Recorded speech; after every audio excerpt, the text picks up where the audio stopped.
আমি যখন আল্লাহর কাছে দোয়া করি, নামাজ পড়ি, আমি পরম দয়ালু কোন আল্লাহ তাআলার কাছে আমি দোয়া করি, কামনা করি, আল্লাহ আমার যে বিক্ষিপ্ত পরিবারটাকে একত্রিত করে দাও। আমার পরিবারটা ছিন্ন বিচ্ছিন্ন হয়ে গেছে, আমার এই বিক্ষিপ্ত পরিবারটাকে একত্রিত করে দাও। এটার হলো না। একটা ভাই মারা গেল আমেরিকাতে, একটা ভাই দীর্ঘদিন বাইরে আছে। আমি দীর্ঘদিন অসুস্থ অবস্থায় এই কোর্টের বারান্দায়, আপনারা দেখেছেন আমাকে বহুবার। আজকে এখানে যারা আছে সকলেই আমার মতো কম বেশি ভুক্তভোগী, কেউ কম কেউ বেশি। আমি ছিল এটা তাদের বড় মাপের একটা পরিকল্পনার ছোট্ট একটা অংশ বিশেষ। এই পরিকল্পনাটা ভারত থেকে করা হয়েছে, রয়ের পরিকল্পনা। এর পিছনে কোটি কোটি টাকা ইনভেস্ট করা হয়েছে। হাদির খুনিকে নিজেদের লোক বলে ভারতীয় মিডিয়া কিভাবে বুনো উল্লাস করেছে, এই বুনো উল্লাসটা প্রমাণ করে এর পিছনে ভারতের শতভাগ হাত আছে। যখন আমরা শুনি কোনো কোনো যোগাযোগ মাধ্যমে শুনি যে ভারতীয় সীমানা পার হয়ে, আমাদের বাংলাদেশের সীমানা পার হয়ে তারা ভারতে ঢুকে গেছে, আমাদেরকে আর এটা বিশ্বাস করতে হবে যে বাংলাদেশের আইন শৃঙ্খলা রক্ষাকারী বাহিনীকে আমাদেরকে বিশ্বাস করতে হবে? তারা কোথাও না কোথাও একটু দূরে গিয়ে আবার আটকে যাচ্ছে, একটু দূরে গিয়ে আবার আটকে যাচ্ছে। তদন্ত রিপোর্টের কোনো অগ্রগতি আপনারা দেখেছেন? দেখি কালকে তদন্তকারী অফিসার কে আছে, কালকে তার অফিসে যায়। আপনারা তো ডেকে নিয়ে আমাকে শাহবাগ থানায় জিজ্ঞাসাবাদ করেন, কালকে আপনাদেরকে নিয়ে একটু তদন্তকারী অফিসে যাই, দেখি সিডিটা কত দূর আগাইছে। এরা সেটাও দেখাতে পারবে না। হাদি ভাইকে গুলি করা হয়েছে, সীমানা পার হতেও তো 10 ঘন্টা লাগে। একটা হইচই বিজ্ঞাপন আপনারা আজ পর্যন্ত মিডিয়াতে দেখেছেন যে হাদি ভাইয়ের ঘাতকদেরকে ধরে দিতে পারলে 50 লাখ টাকা পুরস্কার দেওয়া হবে। পুলিশ কি করছিল? আপনি যে টাকাটা দিবেন আপনার বাপের ব্যাংকের অ্যাকাউন্ট থেকে এনে দিবেন, আমাদের টাকাই তো। আপনারা একটু চেষ্টা করেন না, হয়ে যাবে। আপনারা চেষ্টা করতেছেন না। থানা থেকে যে অস্ত্রগুলো লুট করা হয়েছে, সেই অস্ত্রগুলো লুট করা হয়েছিল এটা একদিন ব্যবহার করার জন্য। থানা থেকে অস্ত্রগুলো লুট হয়ে গেল, আমরা দেখলাম স্বরাষ্ট্র উপদেষ্টা পুরস্কার ঘোষণা করতেছে। অস্ত্রগুলো যদি পাবলিক যদি উদ্ধার করতে সহযোগিতা করে তাদেরকে পুরস্কৃত করা হবে। আরে ব্যাককল, এটা তো তাৎক্ষণিকভাবে র্যাবের কোনো ইউনিট কিন্তু ক্ষতিগ্রস্ত হয় নাই। র্যাব কিন্তু চাঙ্গা ছিল তখন পর্যন্ত, র্যাবের একটা ইউনিটও ক্ষতিগ্রস্ত হয় নাই। র্যাবকে নির্দেশ দেওয়ার সাথে সাথে থানার অস্ত্রগুলো ফিরে আসে। আপনারা কি মনে করেন নির্বাচনের আগে এই অস্ত্রগুলো সচল হবে না? আমাদের বিরুদ্ধে, আপনার বিরুদ্ধে, এই জনগণের বিরুদ্ধে সচল হবে না? এরা কি ভালো নিয়তে নিছে? ভালো উদ্দেশ্যে এই অস্ত্রগুলো লুট করেছে? এই অস্ত্রগুলো কোনো না কোনো ভাবে সাধারণ মানুষের উপর ব্যবহার হবেই হবে। এখন এই কথাটা যখনই আমি বলতে যাব, দোষটা আমার। আপনি অস্ত্র উদ্ধার করতে পারতেছেন না, একজন ঘাতককে আপনি আটক করতে পারতেছেন না, সে ব্যর্থতার দায় আপনি নিচ্ছেন না। আমরা যারা হাদি ভাইকে ভালোবাসতেছি, হাদি ভাইকে সেভ করতে চাইতেছি, আমাদেরকে গ্রেপ্তার করা কেমন যেন আপনাদের জন্য জরুরি হয়ে পড়েছে।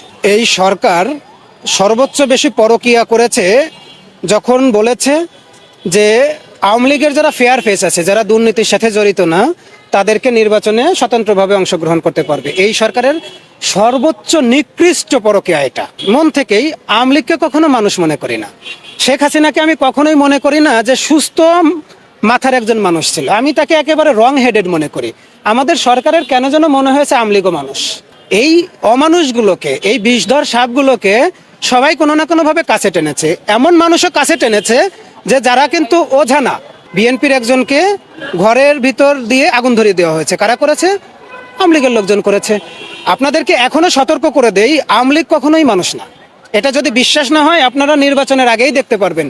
এদেরকে যারা মনে করতেছেন আমরা খুব ভালো ওঝা হয়ে গেছি, আপনারা যদি ওঝা হয়েই থাকেন, এই সাপগুলোর বিষ দাঁতগুলো আগে ভেঙে দেন।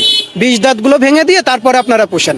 সরকারের ভিতর, সচিবালয়ের ভিতর, পুলিশের ভিতর, সেনাবাহিনীর ভিতর কিচ্ছু করা লাগবে না। আমাকে মাত্র 1 মাসের সময় দেন, 2000 পুলিশকে বাড়ি পাঠিয়ে দিব। নির্বাচনের একটা প্রভাব পড়বে, আমরা বিএনসিসি থেকে 10,000 পোলাপান নিয়ে নিব, নির্বাচনের ওই জায়গাটা কভার হয়ে যাবে। মাত্র 200 সেনা অফিসার ফোর্সকে বাড়ি পাঠিয়ে দেন, আপনাদের এই দেশটা আবার শান্ত হয়ে যাবে। সুশীলদের 2-4 জনকে পিছনে 2-4টা লাথি দেন, দেখবেন যে এই দেশটা আবার শান্ত হয়ে গেছে। ওরা শুধু শুধু আমাদেরকে উস্কানি দিচ্ছে।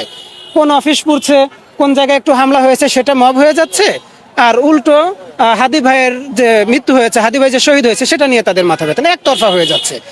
হয়তো স্বরাষ্ট্র উপদেষ্টাকে ওখান থেকে সরিয়ে দেন, আইন উপদেষ্টাকে ওখান থেকে সরিয়ে দেন। আপনারা তো দেখেছেন এটার ফলাফল কি হবে। এভাবে যদি নির্বাচনের দিকে আমাদের দেশ এগিয়ে যায়, আর আমি যদি বলি যে না এভাবে নির্বাচন করা যাবে না, বড় বড় দলের নেতারা বলে ফেলবে হাঁটুর বয়সী ছেলেরা এরা নির্বাচন পেছাতে চাচ্ছে, গণতন্ত্রকে ব্যাহত করতে চাচ্ছে। আমরা নির্বাচন চাই, শুধু মানুষের জানমালের হেফাজত করে তারপরে নির্বাচন করতে চান। আর কত মানুষ মারা গেলে পরে ফ্যাসিস্টের দোসরদের শান্তি হবে বলেন? এই যে পুলিশের ভিতর যে ফ্যাসিস্টগুলো রয়েছে, এরা সরাসরি আদেশ নেয় আপার থেকে। সরাসরি আপার থেকে আদেশ নেই যে ঠিক আছে আপনি দেখেছেন শেখ হাসিনা কিছু ফোন কল কিন্তু মাঝে মাঝে একটু রিলিজ হচ্ছে, যদিও এটা বাংলাদেশের আইন দ্বারা নিষিদ্ধ, সরাসরি বলে দিচ্ছে গেরিলা হামলা করে যেহেতু রাস্তায় থাকতে পারবে না। এভাবে সেনাবাহিনীর ভিতর দেশপ্রেমিক সেনাবাহিনী যেভাবে আছে, তারা আসলে শেকড়টা গেড়ে গেছিল 2041 সাল পর্যন্ত। তাদের একটা উদ্দেশ্য ছিল যে 2041 সাল পর্যন্ত আমরা ক্ষমতায় থাকতেছি, কার পরে কে আসবে, কার পরে কে দায়িত্ব নিবে, এটা কিন্তু সাজানো গোছানো ছিল। শুধু আমরা আসলে বুঝতে পারতেছি না যে ষড়যন্ত্রের শিকড় কতটা গভীরে। আমরা যখনই ষড়যন্ত্রের শিকড়টা ধরে টান দিচ্ছি তখন আমাদের মুখটাকে আটকে দেওয়ার জন্য আমাদেরকে হুমকি দেওয়া হচ্ছে, আমাদেরকে বারবার হেনস্থা করা হচ্ছে, আমাদেরকে গ্রেপ্তার আতঙ্কে নিয়ে যাওয়া হচ্ছে। এর জন্য সবাই কোনো না কোনোভাবে দায়ী। এর জন্য বিপ্লবী যে শক্তি ছিল 24 পরবর্তী, এরাও দায়ী। কিন্তু আফসোসটা আসলে কোন জায়গায়, যে হাদি ভাইয়ের সন্তানটা হাদি ভাইকে আর দেখতে পারবে না। আমাদের আফসোসটা হয় হাদি ভাইয়ের কণ্ঠস্বরটা আমরা আর কোনোদিন শুনতে পারবো না। আমার সব থেকে বড় আফসোস, যার অবহেলাই হোক, যার কর্তব্য অবহেলাই হোক, যার তদবিরেই হোক, হাদি ভাইয়ের সব থেকে বড় একটা চাওয়া ছিল যে আমাকে যদি গুলি করে মেরেই ফেলে, আমাকে যদি ওরা শাহাদত করাই দেয়, আমার যারা ঘাতক, আমার যারা হত্যাকারী, তাদের জন্য বিচারটা হয়। আপনি কি বিশ্বাস করেন, এই যে এখানে যত মানুষ যারা আছে, আপনারা কি বিশ্বাস করেন হাদি ভাইয়ের খুনিদের খুব তাড়াতাড়ি আইনের আওতায় এনে হাদি ভাইয়ের আত্মাকে সান্ত্বনা দেওয়া যাবে? আপনি এটা বিশ্বাস করেন? আরে আবরার ফাহাদ ভাইয়ের খুনিরাই তো ফাঁসির আদেশ পায়, কিভাবে যেন কার আদেশে যেন আজও তাদের ফাঁসি হচ্ছে না, ওসি প্রদীপের ফাঁসি হচ্ছে না। আপনারা এমন মানুষকে সংসদে নিয়ে আসেন যে হাদি ভাইয়ের এই যে হামলাকারী আছে, যারা হত্যাকারী আছে, এদের যেন বিচার হয়, আগামীর রাষ্ট্র যেন ইনসাফের হয়, আগামীর বাংলাদেশ যেন হাদি ভাইয়ের স্বপ্নের বাংলাদেশ হয়, আমাদের যে চাওয়াটা ছিল স্বাধীন সার্বভৌমত্ব রাষ্ট্র, সেটা যেন কায়েম হয়। 24-এর বিপ্লবের রংটা ছিল রক্তের মতো লাল। আমরা হাজার হাজার মানুষ জীবন দিয়েছে, আহত হয়েছে, ওই রংটা কিছুদিন পরে ফিকে হয়ে গেছে। হাদি ভাইয়ের রক্তের কালারটা দেখলাম আগুনের মতো, এবং হাদি ভাইয়ের প্রত্যেকটা রক্তের ফোঁটায় বারুদের গন্ধ ছিল। আমরা বিপ্লবীরা যদি হাদি ভাই শহীদ হওয়ার পরেও এটা চিন্তা করে আমি হিট লিস্টে আছি, আমার একা বেরোনো সম্ভব হবে না, আমার মনে হয় এখানে যাওয়া সম্ভব হবে না, এই বিপ্লবের দরকার নেই। আপনি আমাকে গুলি করেন, সিঙ্গেল শট না, ব্রাশ ফায়ার করেন, আমি তো বুক পেতে দাঁড়িয়ে আছি। আমার রক্তের উপর দাঁড়িয়ে আমার পরবর্তী প্রজন্ম যেন আগামীর বাংলাদেশের স্বপ্ন দেখে। আমি তো শহীদ হতে চাই, আমি তো মরতে চাই, কই আমি তো কোনো রকম দুইজনকে নিয়ে চলি না, আমি তো কোনো রকম কোনো, আপনি হুমকি দেন না, আমি ভয় পাচ্ছি না। আপনি কয়বার হুমকি দিবেন বলেন? আপনি যতবার হুমকি দিবেন আমি ততবার ভয় পাচ্ছি না। আপনি যতবার আমাকে পায়ের নিচে ফেলতে চাবেন আমি আবার উঠে দাঁড়াবো। আপনি আমাকে গ্রেপ্তার আতঙ্ক দেখাবেন, আমি আপনার থানায় গিয়ে বসে থাকবো। বিপ্লবীরা কেন ভয় পাচ্ছে? বিপ্লবীরা যখন অর্ধেক বিপ্লব রেখে ঘরে ফিরে যায় তখন তাদের মৃত্যুটা নিশ্চিত হয়ে যায়, যেরকম 24-এ হয়েছিল। হাদি ভাইকে কেন জীবন দিতে হলো? কারণ বিপ্লবীরা অর্ধেক বিপ্লব করে ফ্যাসিস্টের পুরোপুরি নির্মূল না করে ঘরে ফিরে গিয়েছিল, তার খেসারত আজকে দিতে হচ্ছে। হাদি ভাইয়ের শহীদ হওয়ার পরে হাদি ভাইয়ের রক্তের শপথ, মৃত্যু না হওয়া পর্যন্ত এবং এই বিপ্লবকে পরিপূর্ণ না করা পর্যন্ত, ইনসাফের বাংলাদেশ না গড়া পর্যন্ত ঘরে ফিরবো না, ঘরে ফিরবো না, ঘরে ফিরবো না। দেখেন সামনে নির্বাচন, হাসনাত আব্দুল্লাহ ভাইকে মন থেকে ভালোবাসি। সম্ভাব্য দুটো হামলার হাত থেকে হাসনাত আব্দুল্লাহ ভাইকে আমি সেভ করার চেষ্টা করেছি। আমি এটা হাসনাত আব্দুল্লাহ ভাইকে বলিও নাই, সাক্ষাৎ হয়েছে, হাই হ্যালো করেছি। সেভেন সিস্টার্স নিয়ে এখন আমাদের কথা বলার প্রয়োজন আছে বলে আমি মনে করছি না, কারণ সেভেন সিস্টার্সের এক সিস্টার্স আমরা দখল করতে পারবো না। আমি যেটা চাচ্ছি সেটা হলো আমাদের পাকিস্তানের সাথে একটা প্রতিরক্ষা চুক্তি হয়ে যাক, তারা যেন আমাদেরকে অস্ত্র দিয়ে, অ্যাটমিক পাওয়ার দিয়ে আমাদেরকে একটু সহযোগিতা করে। আর চায়নার সাথে আমাদের একটা চুক্তি হয়ে যাক যেন তাদের অর্থনীতিটা আমাদের অর্থনীতির মতো হয়ে যায়। তুরস্কের সাথে একটা চুক্তি হয়ে যাক যেন তাদের ড্রোন শিল্পটা আমাদের দেশে চলে আসে। তাহলে হবে কি, সীমান্তে আমাদের যে মানুষ হত্যা হচ্ছে, আমরা তো আর তাদের প্রতিশোধ, ছাগল চুরির প্রতিশোধই তো নিতে পারলাম না। তাহলে কি হবে, পাকিস্তানের সীমানায়, আমাদের সীমানায় যখন একজন মানুষ মারবে, পাকিস্তানের সীমানায় তাদের 10 জনকে ফেলে দিক, চীনের সীমান্তে, লাদাখের সীমান্তে তাদের 10 জনকে ফেলে দিক, আমরা এখানে বসে হাদি ভাইয়ের মতো মুড়ি বাতাসা দিয়ে উদযাপন করি। এখন আমাদেরকে ঠিক করতে হবে যে আমাদের স্বরাষ্ট্রনীতি, পররাষ্ট্রনীতি, অর্থনীতিটা আমরা ঠিকভাবে সাজাতে পারতেছি কিনা। যারা বিপ্লবের নেতৃত্ব দিচ্ছে, নেতৃত্ব আসনে বসে আছে বলে আমরা মনে করি, তারা একটু সংযত হয়ে, যেহেতু সামনে নির্বাচন, আমাদের একটা, আমার মনে হয় খুবই গুরুত্বপূর্ণ একটা ডিসিশন নিয়েছে সরকার, এর কাছাকাছি থেকে নিজেদের জীবনটাকে সেভ করে রেখে নিজেদের যে আত্মরক্ষার কৌশল আছে প্রয়োজনে আরেকটু বাড়িয়ে দক্ষতার সাথে, বুদ্ধিমত্তার সাথে বিপ্লবটাকে এগিয়ে নেওয়া উচিত। আন্দোলনের মুখে ওসমান হাদির খুনের নির্দেশদাতা গ্রেপ্তার মির্জা আব্বাস, 127 কোটি টাকার রহস্য উন্মোচন।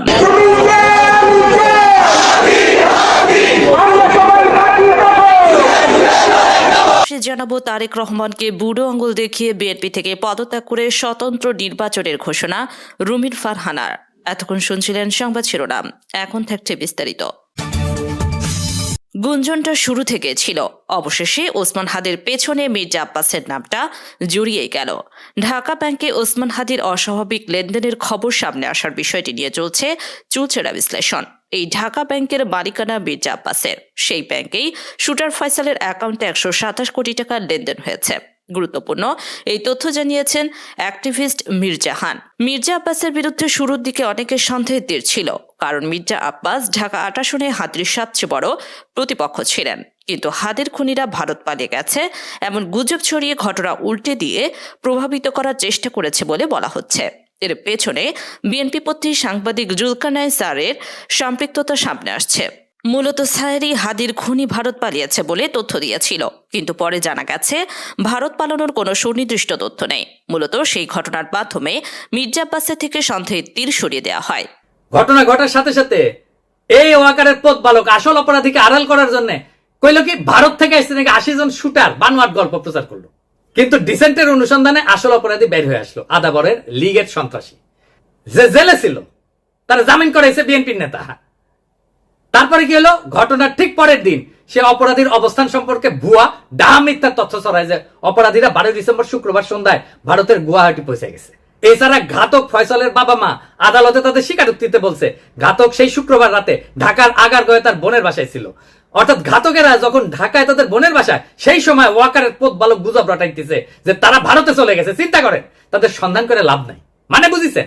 এদিকে ওমর আমিন নামের এক অ্যাক্টিভিস্টের ফেসবুক স্ট্যাটাস নিয়ে তৈরি হয়েছে আরেক ধূম্রজাল। আমিন তার এক ফেসবুক পোস্টে লিখেছে, সম্ভবত ফেসে যাচ্ছে মির্জা আব্বাস। তার ভাষায় যা শোনা যাচ্ছে, যদি সত্যি হয় তবে মির্জা আব্বাসের রাজনৈতিক ক্যারিয়ার এখানেই শেষ।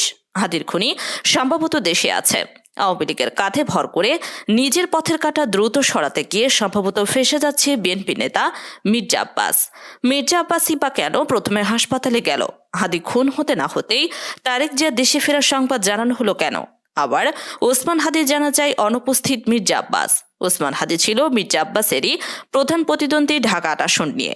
ভারত পালিয়ে যাওয়ার মিথ্যা নাটক সাজিয়ে মানুষের দৃষ্টি ভিন্ন খাতে নেয়ার কৌশলটাই সন্দেহকে দ্রুত ঘনীভূত করছে। কোনো রাঘব বল নৈপথ্যে না থাকলে চেকগুলো তদন্ত করলেই বের হয়ে যায়। মির্জা আব্বাস ফেসে গেলে পরিস্থিতি ভয়াবহ রূপ নেবে। বিএনপির রাঘব বল না থাকলে এত দেরি হওয়ার কথা না। যদি শেখ হাসিনা বা ভারত জড়িত থাকতো, এতক্ষণে তাদের 14 গোষ্ঠীর নাম মিডিয়ায় প্রচারিত হতো। কিন্তু অবস্থা থেকে মনে হচ্ছে আইনশৃঙ্খলা বাহিনী আছে অদৃশ্য কোন এক চাপে, বলবে বলেও বলে না। একবার বলে খুনি ভারতে পালিয়ে গেছে, আবার বলে খুনি দেশে আছে।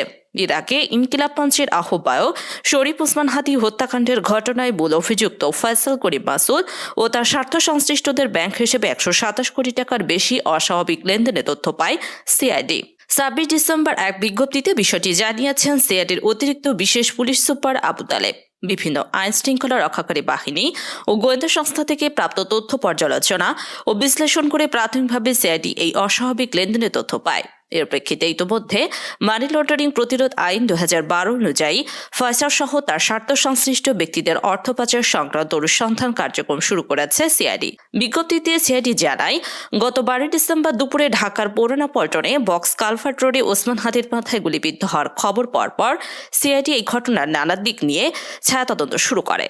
ঘটনাস্থলে দ্রুততর সময় ক্রাইম সিন ইউনিটের উপস্থিতি, সিসিটিভি ফুটেজ সংগ্রহ এবং ঘটনাস্থল থেকে ঘাতকের ব্যবহৃত গুলির খোসা উদ্ধার ও পরবর্তীতে উদ্ধার করা বিভিন্ন আলামত ফরেন্সিক পরীক্ষা সহ চাঞ্চল্যকর হত্যাকাণ্ডের নানা দিক নিয়ে নিরলস কাজ করে যাচ্ছে সিআইডি। এরই ধারাবাহিকতায় বিভিন্ন সূত্রে প্রাপ্ত ব্যাংক হিসাবে তথ্য নিয়ে মানি লন্ডারিং অনুসন্ধান কার্যক্রম শুরু করে সিআইডি।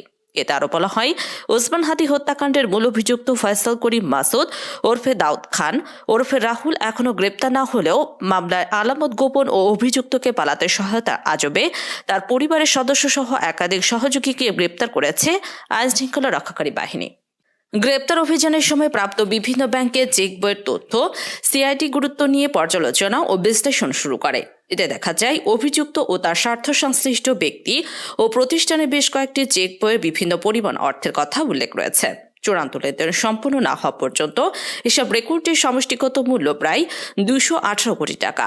তবে সিআইডির প্রাথমিক বিশ্লেষণে দেখা যায় অভিযুক্ত ও তার সংশ্লিষ্ট ব্যক্তি ও প্রতিষ্ঠানের বিভিন্ন ব্যাংক হিসেবে 127 কোটি টাকার বেশি অস্বাভাবিক লেনদেন হয়েছে, যা মানি লন্ডারিং, সংগঠিত অপরাধ এবং সন্ত্রাসী কার্যক্রম সংক্রান্ত অর্থায়নের সঙ্গে সম্পৃক্ত হতে পারে। বিষয়টি আমলে নিয়ে সিআইডি মানি লন্ডারিং বিষয়ে পৃথক অনুসন্ধান কার্যক্রম শুরু করে। সিআইডি আরও জানায়, মূল অভিযুক্ত ফয়সাল করিম মাসুদ ও তার স্বার্থ সংশ্লিষ্ট ব্যক্তি ও প্রতিষ্ঠানের বিভিন্ন ব্যাংক অ্যাকাউন্টে থাকা প্রায় 65 লক্ষ টাকা রাষ্ট্রের অনুকূলে দ্রুততম সময় যেন বাজেয়াপ্ত করা যায় সেজন্য যথাযথ আইনি ব্যবস্থা গ্রহণ করেছে সিআইডি।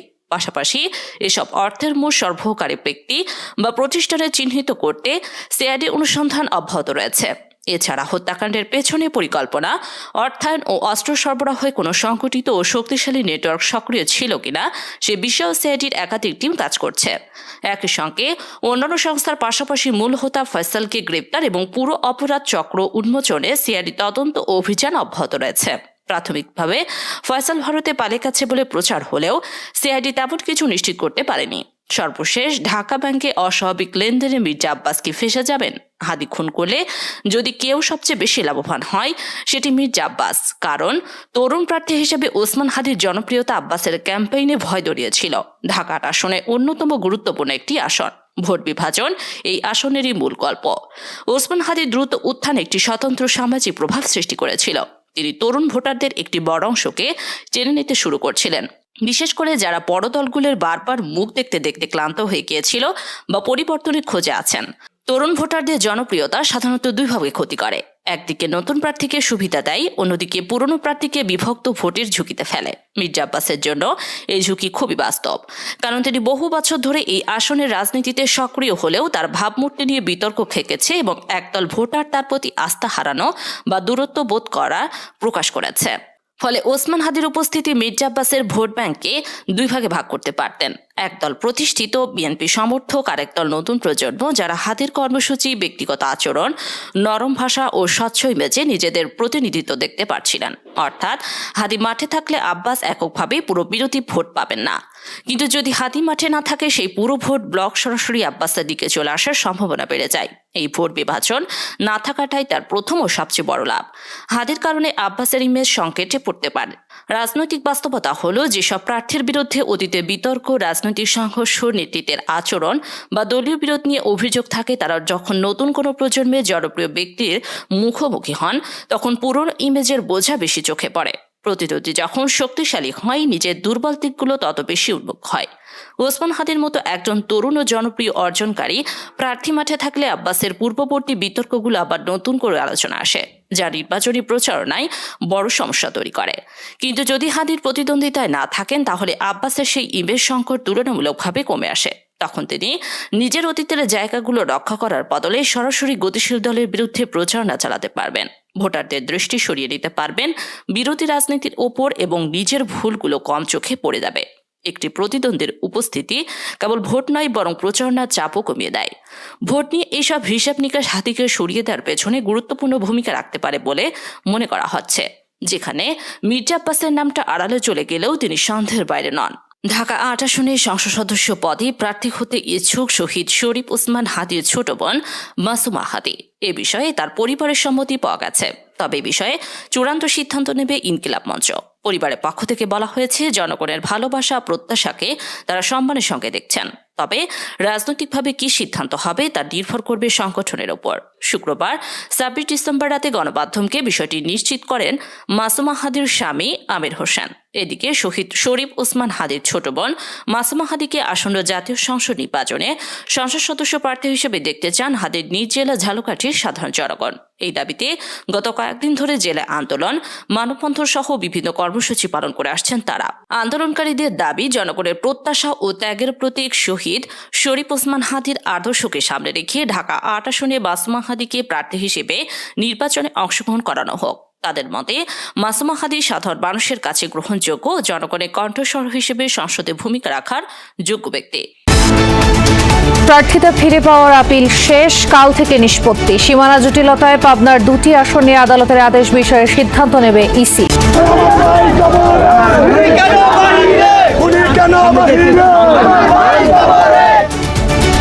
স্বেচ্ছাসেবক দলনেতা মুসাব্বির হত্যাকারীরা গ্রেফতার না হওয়ায় বিক্ষোভ।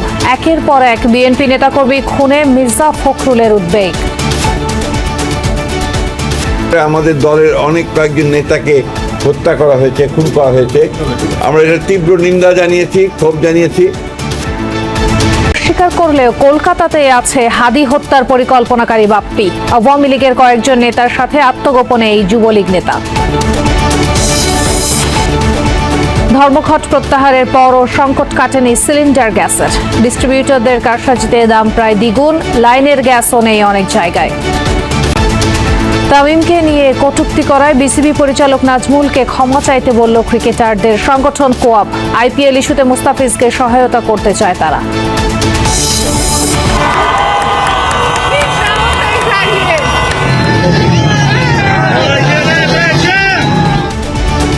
সরকার বিরোধী বিক্ষোভ ছড়াচ্ছে ইরান জুড়ে।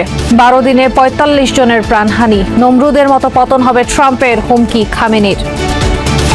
আবেদনকারীরা একসাথে 10টি বুথে কাজ চলে, শেষ হয় বিকেল 5টায়। এখন পর্যন্ত নির্বাচন কমিশনে 530টি আবেদন জমা পড়েছে। বেশিরভাগ ক্ষেত্রে এই স্বতন্ত্র প্রার্থীরা আপিল করেছেন, কারণ 1% সমর্থন পূরণ করতে পারেননি। তাছাড়া স্বাক্ষরেও মিলেছে গরমিল। তাছাড়া ঋণ খেলাপিদের প্রার্থিতাও বাতিল করা হয়েছে। অসম্পূর্ণ মনোনয়ন পত্রের কারণেও বাতিল হয়েছে প্রার্থিতা। সেসব ঠিকঠাক করার জন্য আবেদনকারীদের সুযোগ দেওয়া হয়েছিল। শনিবার থেকে 18 জানুয়ারি পর্যন্ত চলবে আপিল নিষ্পত্তি। প্রার্থিতা প্রত্যাহারের শেষ দিন ধার্য করা হয়েছে 20 জানুয়ারি। প্রতীক বরাদ্দ করা হবে 21 জানুয়ারি। নির্বাচনী প্রচারণা শুরু হবে 22 জানুয়ারি। এদিকে পাবনা 1 ও 2 আসনে নির্বাচন স্থগিত চেয়ে করা আবেদনের প্রেক্ষিতে আপিল বিভাগ যে আদেশ দিয়েছেন সে বিষয়ে সিদ্ধান্ত নেবে ইসি। আজকে আমি আপিল করেছি ইসিতে। আমি চাইবো যে আমার কাগজপত্রগুলো যদি যৌক্তিক হয়ে থাকে তাহলে যেন আমাকে আমার মনোনয়নপত্রটি ফিরিয়ে দেওয়া হয়। 1% 134 ভোট কম হওয়ার কারণে আমাদের অসাবধানতাবশত সেটা আমরা আবার দিলাম। আশা করি ইনশাল্লাহ আমরা রায় প্রত্যাশী এবং রায় পেয়ে যাবো। কংগ্রেসের পর আমরা প্রেসিডেন্ট সেক্রেটারির ছবি সহ তাদের স্বাক্ষর নির্বাচন কমিশনারে জমা দেই, কিন্তু নির্বাচন কমিশনার সার্ভারে না দেওয়ার কারণে এই আমাদের প্রার্থিতা অবৈধ ঘোষণা করছে। নির্ধারিত সময় ছিল, সেই সময়ের মধ্যে বিকেল 5টা বা সন্ধ্যা 5টার দিকেই আসলে এই আপিল আবেদনের যে গ্রহণ কার্যক্রম সেই কার্যক্রমটি শেষ হয়ে যাওয়ার কথা ছিল, কিন্তু এখন আসলে সন্ধ্যা 7টা বেজে গেলেও এখনো কিন্তু আপিল গ্রহণ কার্যক্রম চলছে। আমি একটু বর্তমান পরিস্থিতিটা এখানে দেখাতে চাই যে আসলে এখানেও শেষ মুহূর্তে কিন্তু কেন্দ্রীয় বুথের সামনে একটি ছোটখাটো লাইন এখনো রয়ে গেছে। এই লাইনটি কিছুক্ষণ আগেও আসলে অনেক বিশাল ছিল, কমতে কমতে এখন এই অবস্থায় এসেছে। অর্থাৎ আমরা বলতে পারি যে আরো 1 ঘন্টা সময়ের মধ্যে হয়তোবা এই আপিল এই আপিল গ্রহণ কার্যক্রম সেটি আপিল আবেদন গ্রহণ সেটি পুরোপুরি শেষ হয়ে আসবে এবং তখন আমরা জানতে পারবো। সর্বশেষ খবর অনুযায়ী 630টিরও অধিক আপিল আবেদন জমা পড়েছে এবং তাজদিন দেখতেই পাচ্ছেন যে আসলে এখনো প্রচুর পরিমাণে মানুষ রয়েছেন যারা এসেছেন তাদের প্রয়োজনীয় কাগজপত্র, প্রয়োজনীয় ডকুমেন্টস সেগুলো নিয়ে তারা এসেছেন এবং তারা প্রত্যেকেই আশাবাদী যে শুনানির সময় আসলে তারা তাদের প্রার্থিতা বা তাদের যে মনোনয়নপত্র সেটি ফেরত পাবেন, সেটি বৈধ হবে এবং সেই অনুযায়ী আসলে তারা চলে আসছেন। এখন দেখার বিষয় আগামীকালকে শুনানিতে আসলে ঠিক কি সিদ্ধান্ত আসে, যেহেতু আজকে শেষ সময় এবং শেষ দিন বলেই আসলে আজকে একটু ভিড় বেশি।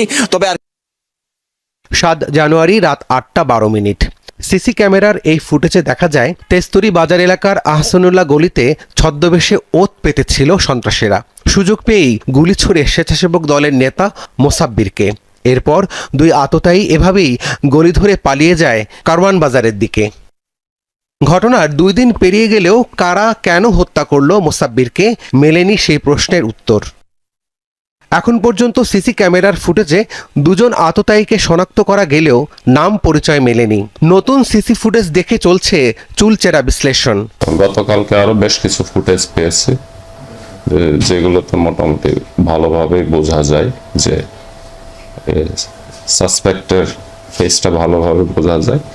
তো আমরা চেষ্টা করতেছি এখনো যে ওই সাসপেক্টের ভিডিও ফুটেজ অ্যানালাইসিস করে সাসপেক্টকে আইডেন্টিফাইড করার চেষ্টা করতেছে। পুলিশ বলছে পূর্বশত্রুতা, রাজনৈতিক দ্বন্দ্ব, কারওয়ান বাজার কেন্দ্রিক চাঁদাবাজি সব বিষয় বিবেচনায় নিয়ে তদন্ত এগোচ্ছে।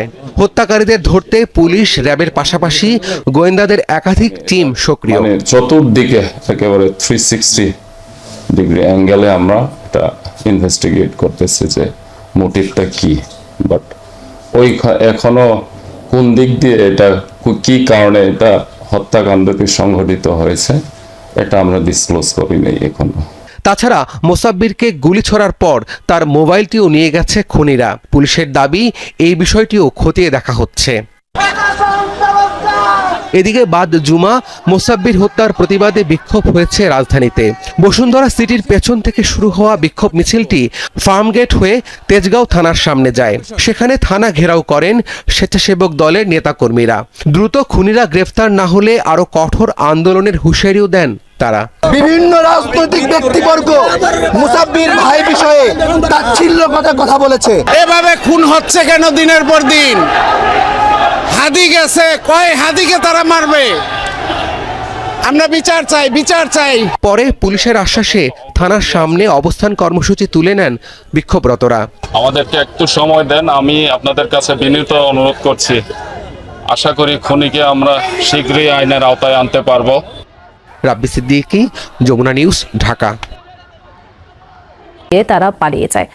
ঘটনাস্থলে মৃত্যু হয় ইয়ানুলের, আহত হন আলামিন। খবর পেয়ে ঘটনাস্থল থেকে মরদেহ উদ্ধার করে মর্গে পাঠায় পুলিশ। স্বজনরা জানায়, গত 14 ডিসেম্বর ওয়াজ মাহফিলের টাকা জমা রাখাকে কেন্দ্র করে যুবদল কর্মী ইয়ানুলের সাথে দামপাড়া গ্রামের স্বেচ্ছাসেবক লীগের সদস্য ময়নুল ইসলাম ও তার লোকজনের মারামারি হয়। এ নিয়ে থানায় মামলাও হয়। সেই ঘটনার জের ধরে এই হত্যাকাণ্ড অভিযোগ স্বজনদের।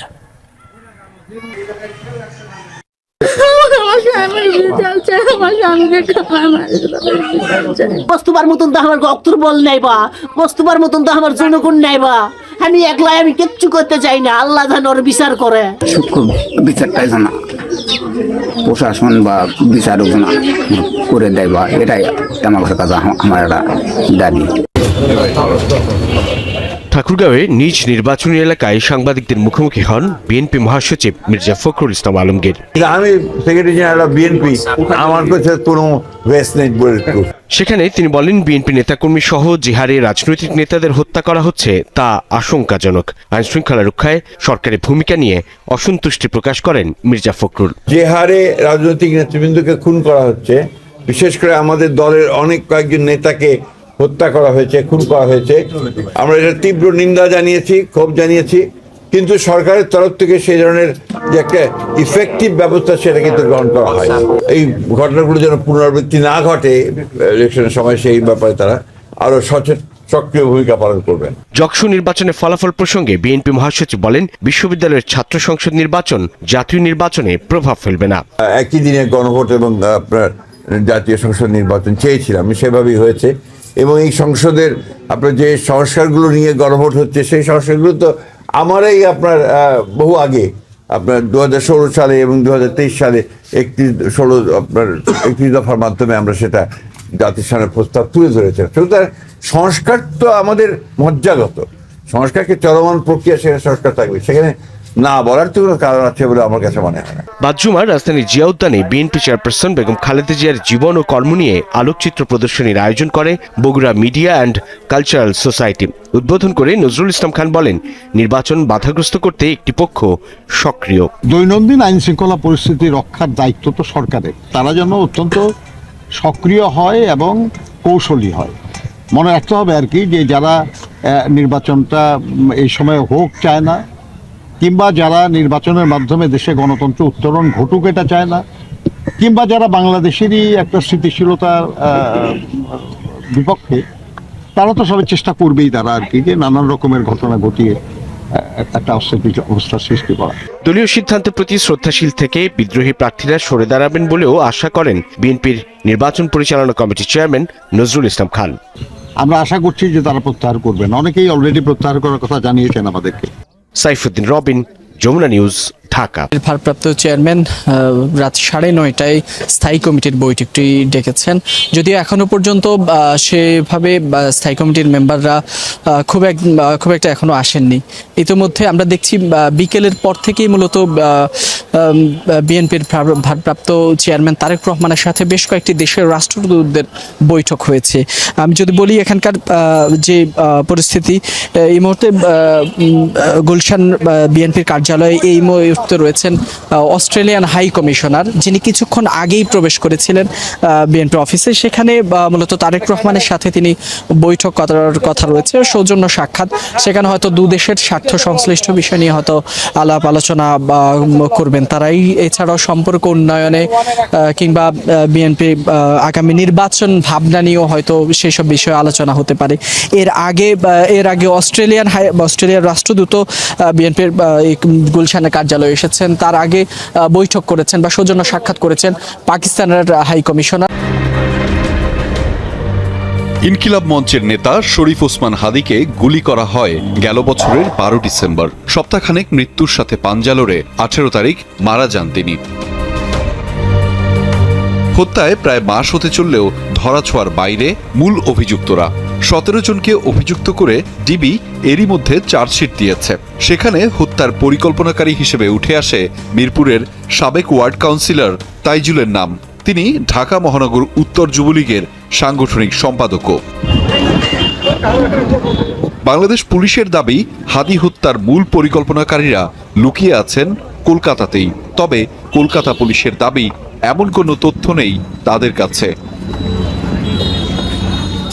যমুনা টেলিভিশনের কলকাতা প্রতিনিধির অনুসন্ধানে দেখা যায়, সেখানকার রাজারহাট, ওয়েস্ট বেড়াবাড়ি, মেঠোপাড়া এলাকার ঝনঝন গলিপাড়ার একটি ফ্ল্যাটে আত্মগোপনে আছেন তাইজুল ওরফে বাপ্পি। তার সঙ্গে আছেন আওয়ামী লীগেরই আরও 4 থেকে 5 জন নেতাকর্মী, যাদের প্রত্যেকের বিরুদ্ধেই বাংলাদেশে মামলা রয়েছে। জানা গেছে, কলকাতার ওই এলাকায় বাংলাদেশ পুলিশের সদস্য পরিচয় দিয়ে আত্মগোপনে তাইজুল 1 বছরেরও বেশি সময় ধরে এই ঠিকানায় অবস্থান করছেন তারা। কলকাতা প্রতিনিধি ওই ফ্ল্যাটে গেলে গা ঢাকা দেয় তাইজুল। একই ফ্ল্যাটে থাকা ঢাকার শেরেবাংলা থানা এলাকার মফিকুর রহমান উজ্জ্বল ও মোহাম্মদ সাজিবুল ইসলাম জানান, তাইজুল এই মুহূর্তে ফ্ল্যাটে নেই। বাংলাদেশের গোয়েন্দা পুলিশের তথ্য অনুযায়ী হাদিকে গুলি করা ফয়সাল করিম ও মোটরসাইকেল চালক আলমগীরও ভারতেই অবস্থান করছে। এদিকে কার্যক্রম নিষিদ্ধ আওয়ামী লীগের একটি সূত্রের দাবি, তাইজুল ইসলাম চৌধুরী বাপ্পি কলকাতায় পুলিশের হাতে আটক হয়েছেন, যদিও নারায়ণপুর থানার পুলিশ এমন দাবি অস্বীকার করেছেন। বিধাননগর পুলিশ কমিশনারের অফিস জানায়, কলকাতায় হাদি হত্যার আসামিরা লুকিয়ে আছে এমন তথ্য নেই তাদের কাছে। তারা ক্যামেরার সামনে কথা বলতেও অপারগতা প্রকাশ করে। আহমেদ রেজা, যমুনা নিউজ। মধ্যে এরই জের ধরে আজ দেশীয় অস্ত্র নিয়ে সংঘর্ষে জড়ায় তারা। এ সময় গুরুতর আহত হন হিরাজ মিয়া নামে এক ব্যক্তি। সদর হাসপাতালে নেওয়া হলে চিকিৎসক তাকে মৃত ঘোষণা করেন। আহতদের হাসপাতালে চিকিৎসা দেওয়া হচ্ছে। পুলিশ জানায়, সংঘর্ষের খবর পেয়ে ঘটনাস্থলে গিয়ে পরিস্থিতি নিয়ন্ত্রণে আনে তারা। এই ঘটনায় জড়িতদের আইনের আওতায় আনা হবে। এলাকায় পুলিশ মোতায়েন রয়েছে।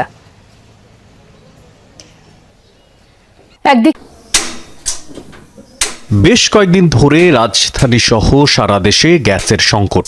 এই সংকটকে পুঁজি করে অতিরিক্ত মুনাফা হাতিয়ে নিচ্ছে এক শ্রেণীর এলপি গ্যাস ব্যবসায়ী, আর চড়া দাম গুনতে হচ্ছে সাধারণ ভোক্তাদের। সংকটে গ্যাস সিলিন্ডার ব্যবসা টিকিয়ে রাখতেই বাড়তি দাম, এমন অজুহাত ব্যবসায়ীদের।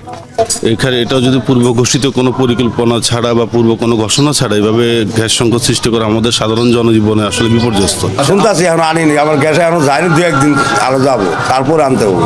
কত টাকা দিয়ে কিনছিলেন? এটা কিনছিলাম 1600 টাকা দিয়ে। 12 লিটারে? হ্যাঁ, 12 লিটারে। যদি ফোন দিই, যদি বলে গ্যাসের দাম কম, বলে যে গ্যাস নাই। যদি বলি টাকা আছে, গ্যাস পাঠান, তাহলে গ্যাস আছে। বলে টাকা বেশি দিলে গ্যাস আছে। প্রতিদিন একটা করে। আমাদের লাগে বড় বোতল, তো এখন সিন্ডিকেটের কারণে ছোট বোতল নিয়ে আসতে হচ্ছে। ব্যবসা টিকিয়ে রাখা নাকি অতি মুনাফা? কি উদ্দেশ্য ডিস্ট্রিবিউটরদের? খতিয়ে দেখার চেষ্টা যমুনা নিউজের। রাজধানীর রামপুরার এক আবাসিক এলাকায় গ্যাসের লোকাল এক ডিস্ট্রিবিউটর 12 লিটারের এলপি গ্যাস 1300 টাকায় কিনে বিক্রি করছেন 2300 টাকায়। দাবি করলেন, চালানে 1300 টাকা গ্যাসের দাম লেখা হলেও আলাদা 500 টাকা ড্যামেজ বিল, অর্থাৎ প্রতি সিলিন্ডার কেনা হয়েছে 1800 টাকায়। বোতলের জন্য খামোখা ড্যামেজ। বোতল তো ড্যামেজ কিছু না, এখানে তো বোতল তো কিছু না, কিন্তু খামোখা এটা ধার্য। নিলে নাও, না নিলে যাও। যেই মাল আমার দোকান আসতো, এই মাল আমার যা গাদার মতন জায়গায় নিয়ে আসতে হয়। প্রশ্ন, কেন 1800 টাকার গ্যাস কিনে ভোক্তা থেকে নেওয়া হলো 2300 টাকা? তার কোনো সদুত্তর নেই এই ব্যবসায়ীর কাছে। 12 লিটারের গ্যাস আপনি 2300 টাকা কোন বিবেকে রাখতেছেন? এই গ্যাসটা কখন দেওয়া হয়েছিল সাইফুল? বোতল কি দিছে? এটা আমি জাতির কাছে অবভিয়াসলি ক্ষমা চাচ্ছি, এটা আর নেক্সট টাইম আমি আশা করি হবে না। ওই ব্যবসায়ীকে নিয়ে টিম যমুনা ডিস্ট্রিবিউটর পয়েন্টে জানা যায় এই সরবরাহকারীকে একদিন আগে ভোক্তা অধিকার জরিমানা করে 1 লাখ টাকা। এরপর সরকারের বেঁধে দেওয়া দামের থেকেও 7 টাকা কমে সিলিন্ডার বিক্রি করেন তিনি। কিন্তু বাড়তি 500 টাকার হিসাব চাইলেই তিনি বলেন ব্যবসা চালিয়ে রাখতেই এই দাম নিতে হচ্ছে। আমরা তো সঠিকভাবে পণ্য পাচ্ছি না, মূল সমস্যা তো সরবরাহ আর হচ্ছে আমদানিতে। যদি আমদানি ঠিক মতো না হয় তাহলে তো আমরা পর্যাপ্ত গ্যাস পাচ্ছি না। আপনি সঠিক তথ্যটা গোড়া থেকে ঘেটে আসেন, তাহলে আপনি বুঝতে পারবেন। আপনার একটা সিলিন্ডার এখন ওমেরা সিলিন্ডার আপনি একটা আপনি কই আছেন? আসেন না, আপনি শোরুমে আসেন না। স্বাভাবিক সময়ে সরকারি বেঁধে দেওয়া দামে বিক্রি করে সিলিন্ডার প্রতি আয় হয় 50 থেকে 55 টাকা। প্রতিদিন বিক্রি আনুমানিক 200 সিলিন্ডার, সেই হিসাবে দৈনিক আয় 11,000 টাকা। এই সংকটে তিনি দৈনিক সিলিন্ডার বিক্রি করেন 50টি, কিন্তু লাভ প্রতিটিতে 450 টাকা পর্যন্ত, যা দৈনিক 22,500, অর্থাৎ স্বাভাবিকের চেয়ে গ্যাস সংকটের সময় প্রতিদিনে লাভ দ্বিগুণেরও বেশি। 12 কেজি এলপি গ্যাসের দাম রাখা হয়েছে সরকার নির্ধারিত দাম 1300 টাকার আশেপাশে, কিন্তু বিভিন্ন জায়গায় বেশ কিছুদিন যাবৎ আমরা দেখছিলাম 2200 থেকে 2300 টাকা পর্যন্ত বিক্রি করা হয়েছে গ্যাসের দাম। কোম্পানির ডিস্ট্রিবিউটরদের অফিসে এসে, গোডাউনে এসে যেটা দেখতে পেরেছি, এখন এসে তারা সেই 1300 টাকার মূল্য নির্ধারণ লিখে তার পাশে বোতল ড্যামারেজ নামের একটা অঙ্ক তুলে দিয়েছে 500 টাকা, অর্থাৎ 1800 টাকায় এখনও বিক্রি হচ্ছে সিলিন্ডার গ্যাসের দাম।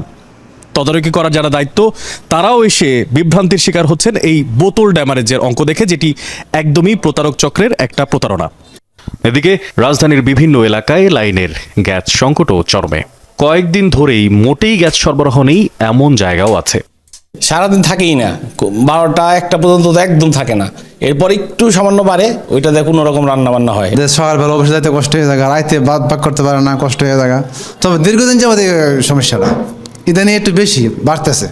আমি আমার বড় ভাই বাচ্চাটা করে নিয়ে আসছি যে আমরা রান্না করে এখন খাবো, খেয়ে দিয়ে তারপর ঘুমাবো রাতে, কিন্তু অপেক্ষা করতে করতে রাত 1টা-2টা বেজে গেছে। তারপর কি করতে হয়েছে যে একটু বাইরে থেকে বিরিয়ানি নিয়ে এসে আমরা খেয়ে ঘুমায় পড়ছি। কারসাজি ও অতি মুনাফার জন্য যারা গ্যাসের কৃত্রিম সংকট তৈরি করে তাদের আইনের আওতায় আনার দাবি ভোক্তাদের। মশিউর অনিক, যমুনা নিউজ, ঢাকা। 95% কিন্তু ফাইন্যান্স কিন্তু আইসিসি থেকেই আসে। তো সব কিছু আপনি বিবেচনা করে যেটা বাংলাদেশ ক্রিকেটকে হেল্প হবে, আপনি ওই সিদ্ধান্তটা নিতে হবে। বিশ্বকাপে বাংলাদেশের ভারতে যেতে না চাওয়ার সিদ্ধান্তের পর গণমাধ্যমের সামনে এমন মন্তব্য করেন তামিম ইকবাল। সেই জের ধরে ফেসবুকে নিজের ব্যক্তিগত আইডিতে পোস্ট দিয়ে দেশের সাবেক অধিনায়ককে ভারতীয় দালাল আখ্যা দেন বিসিবি পরিচালক নাজমুল ইসলাম। বিসিবির ফাইন্যান্স কমিটির চেয়ারম্যানের মন্তব্যের প্রতিবাদ জানিয়ে সামাজিক মাধ্যমে পোস্ট দেন তাসকিন আহমেদ, মমিনুল হক, তাইজুল ইসলাম, নাসুম আহমেদ সহ বেশ কিছু ক্রিকেটার। এরপর ক্রিকেটার্স ওয়েলফেয়ার অ্যাসোসিয়েশন কোয়াবের পক্ষ থেকে ডাকা হয় সংবাদ সম্মেলন। সেখানে সংশ্লিষ্ট বোর্ড পরিচালককে প্রকাশ্যে ক্ষমা চাওয়া সহ জবাবদিহিতার আওতায় আনার দাবি জানান কোয়াব সভাপতি মোহাম্মদ মিঠুন। আমরা এই মন্তব্যের তীব্র প্রতিবাদ জানাই। একজন দায়িত্বশীল বোর্ড পরিচালক যখন পাবলিক প্ল্যাটফর্মে এমন মন্তব্য করেন, তখন বোর্ড কর্মকর্তাদের আচরণবিধি নিয়ে আমাদের প্রশ্ন জাগে।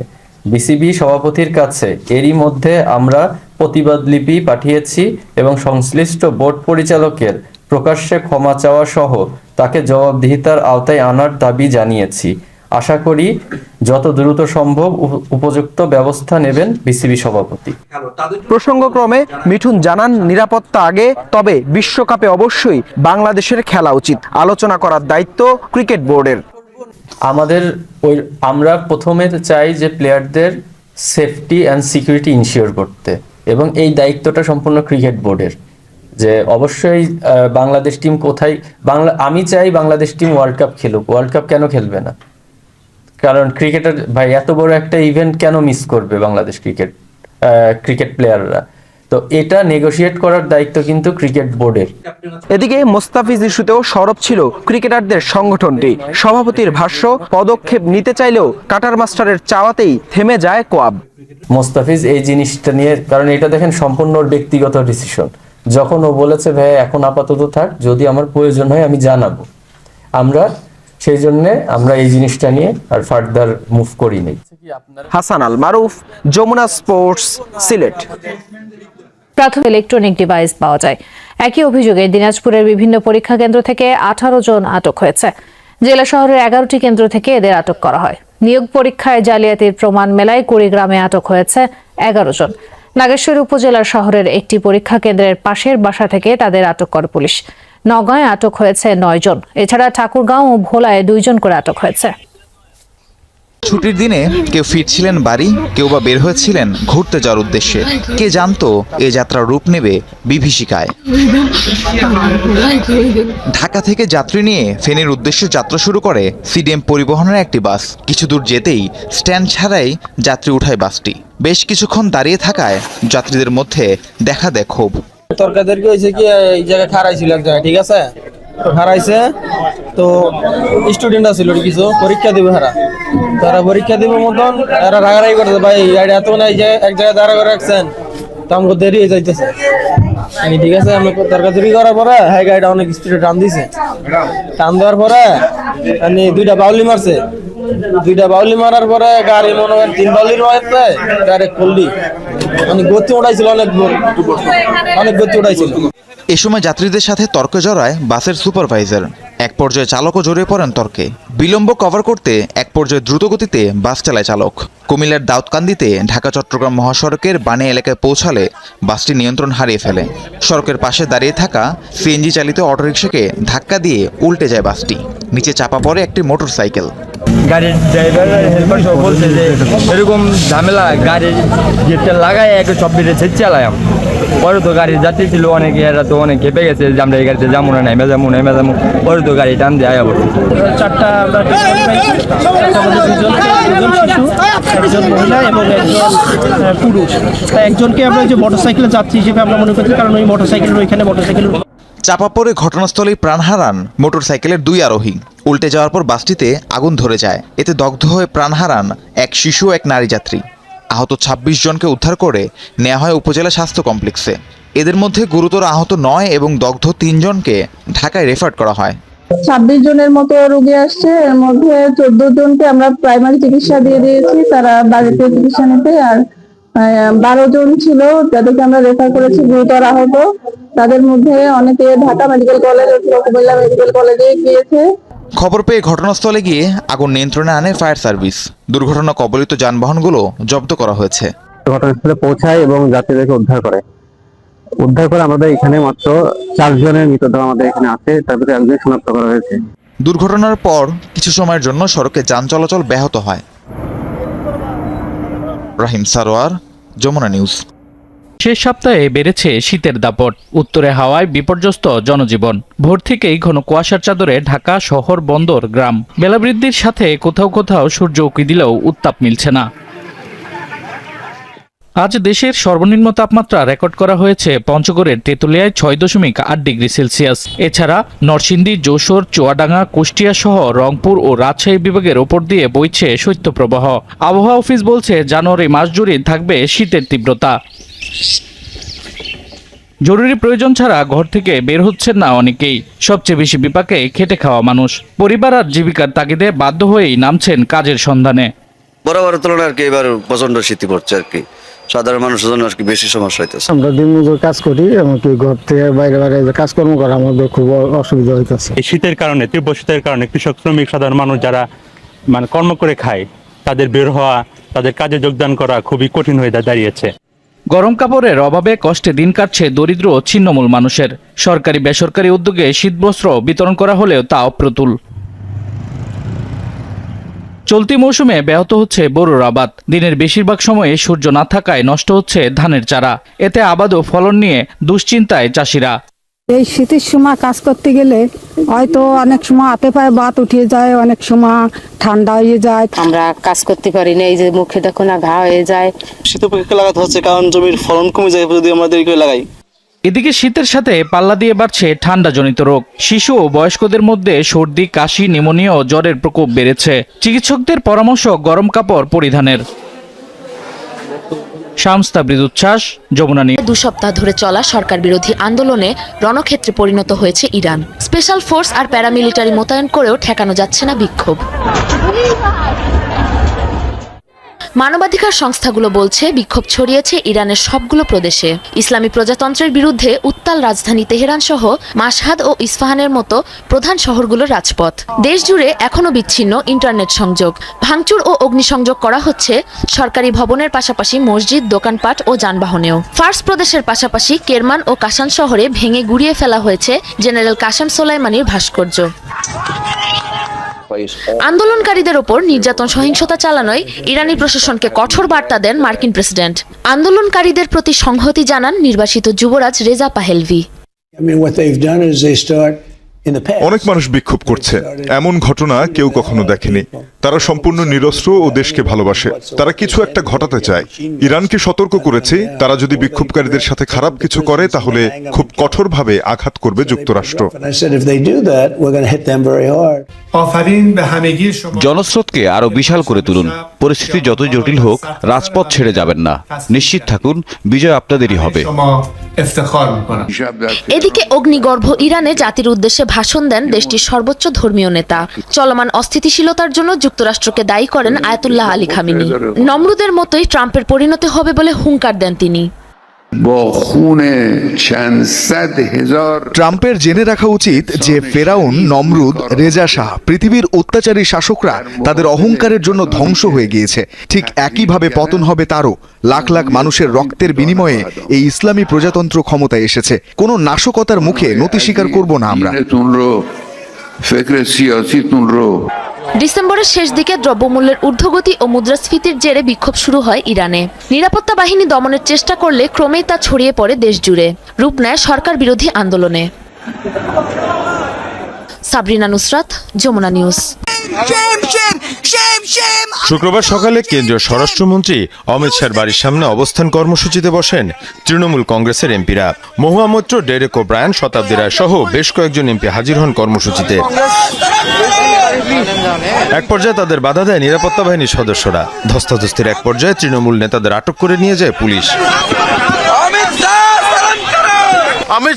দুর্নীতির স্পষ্ট প্রমাণ থাকা অনেক নেতা রয়েছেন। হেমন্ত বিশ্ব শর্মা, শুভেন্দু অধিকারী, অজিত পাওয়ারের মতো অনেকেই রয়েছেন। কিন্তু ইডি কি শুধু বিরোধীদের দুর্নীতিকেই দেখছে? তাদের বিরুদ্ধেই অভিযানে নামছে। আপনারা দেখছেন কিভাবে আমাদের দলের বিভিন্ন নথিপত্র চুরি করতে অভিযান চালিয়েছে ইডি। কেন্দ্রীয় সরকারের নির্দেশে তারা কাজ করছে। আলোচিত কয়লা দুর্নীতি মামলা ইস্যুতে বৃহস্পতিবার পশ্চিমবঙ্গে অভিযান চালায় কেন্দ্রীয় গোয়েন্দা সংস্থা ইডি। রাজ্যের ক্ষমতাসীন দল তৃণমূল কংগ্রেসের পরামর্শক প্রতিষ্ঠান আইপ্যাকের কার্যালয়ে চালানো হয় অভিযান।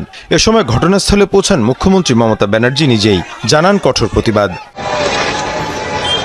ঘটনার প্রতিবাদে দুপুরে বিক্ষোভ র্যালি করে তৃণমূল কংগ্রেস। এর নেতৃত্ব দেন মমতা ব্যানার্জি নিজেই। করা হয় প্রতিবাদ সভাও। সেখানে কেন্দ্রের ক্ষমতাসীনদের রীতিমতো তুলাধুনা করেন মমতা ব্যানার্জি। হামলাকারী পার্টি, অত্যাচারী পার্টি, অনাচারী পার্টি, দুরাহারি পার্টি, দুরাচারী পার্টি, ব্যভিচারী পার্টি, স্বৈরাচারী পার্টি মহারাষ্ট্র জোর করে দখল করেছেন। আমি চ্যালেঞ্জ করে বলছি, হরিয়ানা জোর করে দখল করেছেন, বিহার জোর করে দখল করেছেন, অনেক রাজ্য জোর করে দখল করেছেন। এখন ভাবছেন বাংলা দখল করবেন জোর করে। নামটা শুনলেই বাংলা করে